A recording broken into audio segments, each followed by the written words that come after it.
আমাদের জাতীয় international cricket team গেছে ক্রিকেট খেলতে, যে এশিয়া কাপে ৬টা ম্যাচ আছে, ৬টা ম্যাচের মধ্যে আমরা ৩টা ম্যাচ জিততে পারিনি, ফাইনালেও খেলতে পারিনি। যা কোনো রকম মান সম্মান বাঁচানোর জন্য আমরা কী করছি, যে আফগানিস্তানের সাথে ৩টা টি-20, ৩টা ওডিআই ম্যাচ সিরিজ ধরছি আমরা। তো তাদের সফরে গেছিলাম আমরা কোনো রকম সাধারণ মানুষের একটু স্বস্তি দেওয়ার জন্য। কিন্তু পরপর আমরা ৩টা টি-20তে আমরা ভালোই রান করছি। কিন্তু তানজিদ তামিমের কথা কী বলবেন? সে আমাদের থেকে হারাই গেছে আস্তে, আস্তে।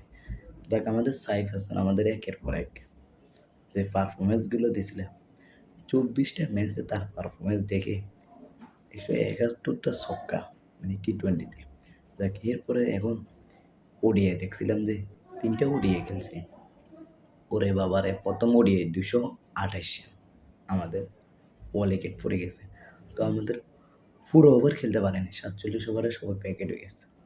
দ্বিতীয় ওডিআই দিয়েছে ১৯০ রানে টার্গেট দিছে আফগানিস্তান, তাও ৪৬ ওভার ২ বল না ৩ বল খেলা শেষ হয়েছে, তারা প্যাকেট হয়ে গেছে।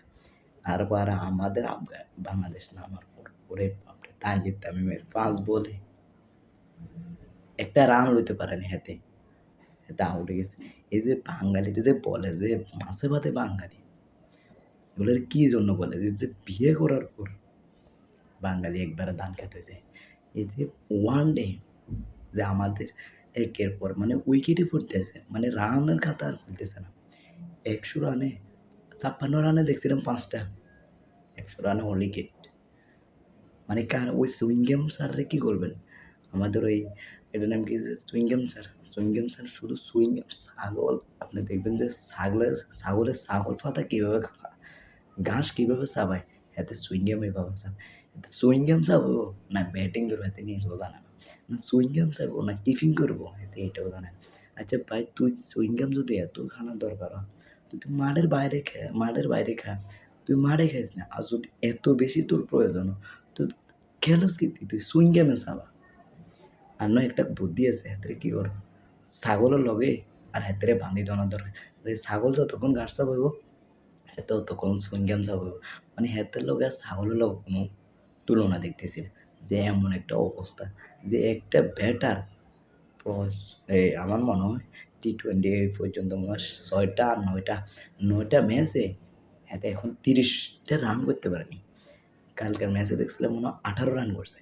এর আগে ৯, ১২, ১০, ৩, ০ রানে ১ রান। মানে একটা দলের ক্যাপ্টেন বলে এই রান করে। আচ্ছা ওডিআই না তো ২টা ক্যাপ্টেন্সি করতে পারছে। সবগুলো ক্যাপ্টেন্সি তোর এদিকে ঠাড়া পড়ে গেছে না তোর উপরে।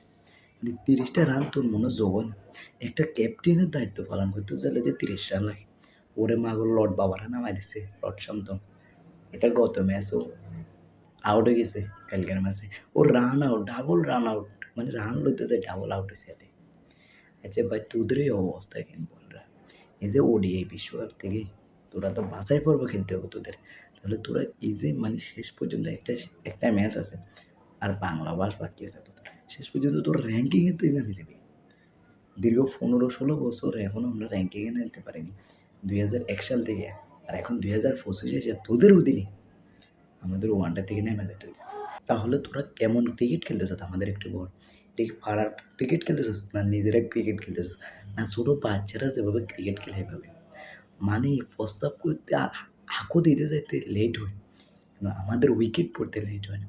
এই যে নুরুল হাসান সোহাগ, রিশাদ হোসেন, তানজিদ সাকিব, এরপরে সুইং গেম মাস্টার, ছাগল মাস্টার যেভাবে ছাগলের মতো চাবায় হাতে সুইং গেম, মানে ওইরকম যদি ব্যাটটা ভালো হতো তারপরেও ৬০ জন হতো।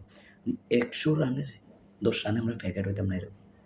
আর মানে শেষ পর্যন্ত বাকি আছে আমাদের ওই যে বাকি আছে, বাছাই পর্ব খেলি আমরা, যে বিশ্বকাপ খেলতে পারবো। এই দশা নিয়ে খেলবে, মানে তবুর থেকে এইগুলো নিয়ে আশা করতেছি। আর আগের থেকেও যে এরকম ১৮-১৯ বছর আমাদের প্লেয়ারগুলো আমাদের যে সার্ভিস দিয়েছে, তোদের থেকে সার্ভিস হলো খুব অসম্ভব ব্যাপার। এশিয়া কাপে যে সার্ভিস দেখাইছস আর এখন যে সার্ভিস দিতেছস, ওরে বাবার আকাশ। আমাদের দেশের প্লেয়াররা ভাত খাই মানে মনে হয় যে ক্যারিয়ার নষ্ট করে ফেলে তারা। আরেকটা কথা হচ্ছে তাদের বিয়ে করার পর তারা পুরো জিন্দেগি নিয়ে নষ্ট হয়ে যায়। যেমন তানজিদ তামিমের কথা বলবো। মানে তার যে বাজে পারফরম্যান্স যাইতেছে তার সাথে এই জাকির আলী অনেক মানে খুবই খারাপ বাজে পজিশন যাইতেছে। আর অন্য দেশের প্লেয়াররা বিয়ে করার পর মানে তাদের তেলে বেগুনে জ্বলে ওঠে। এই যে অভিষেক শর্মা, ইন্ডিয়ার একেকটা প্লেয়ার যে আগুনের গোলা, আর আমাদের একেকটা প্লেয়ার হোঁচার ডিম মারার দরকার। মানে ওডিআই শেষ পর্যন্ত আমাদের র্যাঙ্কিং থেকে নামতে হইতেছে।